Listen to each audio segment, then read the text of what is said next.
je vais t'encourager. Le Saint-Esprit est sur toi. Si tu lui appartiens, tu es à lui. Si tu ne lui appartiens pas, tu peux donner ta vie à Jésus-Christ. Aujourd'hui, maintenant. Mais si tu lui appartiens, tu as fait alliance avec Dieu. Le Saint-Esprit habite en toi. Et tu peux prophétiser. Là où tu te trouves, commence à prophétiser. Je vais partir maintenant.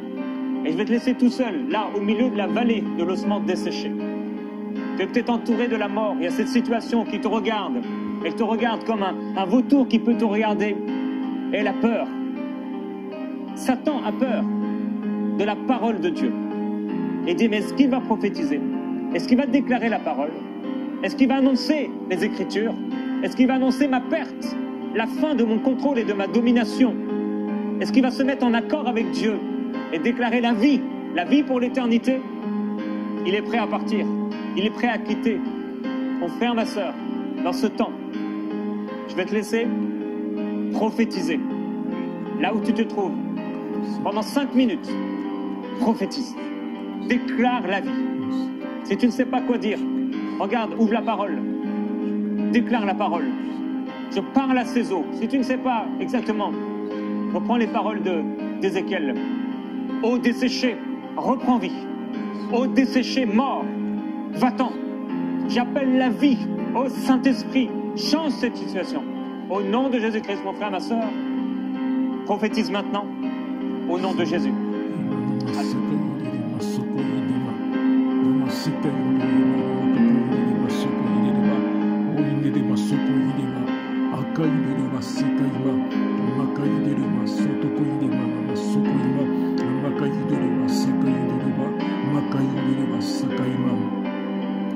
Dans les ténèbres qui m'enserrent, moi comme un puits où l'on se noie, je rends grâce à Dieu, le Père des Lumières, chez lequel il n'y a ni changement ni ombre de variation.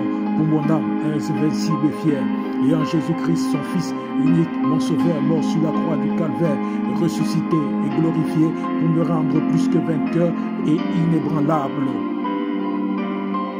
Dans de cruelles circonstances, je n'ai ni gémi ni pleuré, meurtri par cette existence. Je suis debout bien que blessé, car la main de Dieu est dans ma bouche. Le Prince de paix, l'espérance de la gloire, Christ demeure à moi et produira son vouloir et son fait pour me faire triompher du monde et des convoitises charnelles qui font la guerre à mon âme. En ce lieu de colère et de pleurs se profile l'ombre de la mort. Je ne sais ce que me réserve le sort, mais je suis et je resterai sans peur, car Christ est ma vie et la mort m'est un gain. Si le même Saint-Esprit qui a ressuscité Christ d'entre les morts habite en moi, il redonnera vie aux ossements desséchés de ma vie et à mon corps mortel. Aussi étroit soit le chemin, nombreux les châtiments infâmes, j'espérerai toujours contre toute espérance.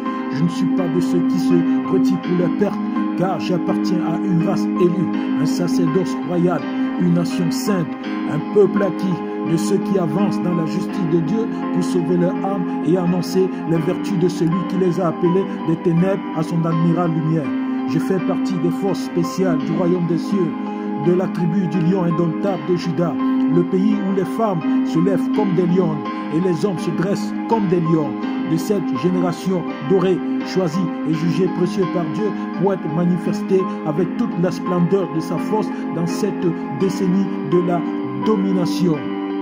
Un soldat de Christ, un soldat d'élite, issu des 300 hommes de Gédéon, de ceux qui ont bu de l'eau comme des chiens, fatigués, mais poursuivant toujours leurs ennemis, qui s'attachent aux pas de leurs adversaires, par les armes offensives et défensives de la justice et ne reviennent jamais sur les pas sans les avoir tous anéantis. Pas après pas, victoire après victoire, parti en vainqueur pour vaincre, étant enraciné et fondé en Christ et sans changer de fusil d'épaule, je combattrai toujours sous la bannière de Christ, ayant autour des reins le ceinturon de la vérité, portant la cuirasse de la justice, les pieds chaussés de l'ardeur à annoncer l'évangile de paix, ne quittant jamais le bouclier de la foi, mais ayant toujours le regard fixé sur l'œuvre achevée de la croix, l'espoir toujours tourné vers l'horizon de l'aube d'un jour nouveau, où déposant mes armes au pied du roi des rois et ayant combattu le bon combat, il viendra me chercher pour un royaume inébranlable, la ville lumière, la nouvelle Jérusalem qui descendra tout droit du ciel. De quoi aurais-je à craindre? Serait-ce la tribulation ou l'angoisse, la persécution ou la faim, la nudité ou le péril ou l'épée? De qui aurais-je peur? Même si une armée venait à camper contre moi, c'est alors que j'espérerais encore et encore, selon ma ferme attente et mon espérance bénie, d'être déclaré bon et fidèle serviteur et d'entrer dans la gloire en plus que vainqueur.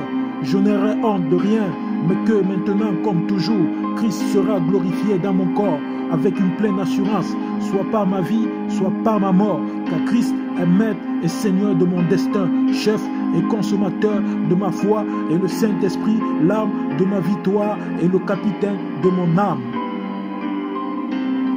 Inspiré du Poème Invictus de William Henley, revu et revisité à la lumière des Écritures par Jules.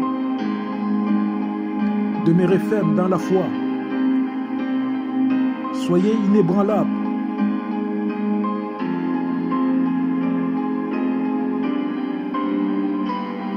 Vous n'avez pas encore résisté jusqu'au sang.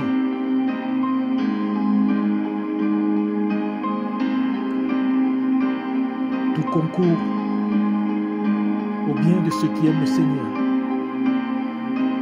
Mon frère, ma soeur, est-ce que Dieu peut compter sur toi? Pour ces quelques secondes qui restent, toi de même, prophétise sur ta vie. Ouvre ta bouche, fils de l'homme. Ouvre ta bouche, fille de l'homme. Parle, parle, ne t'arrête pas.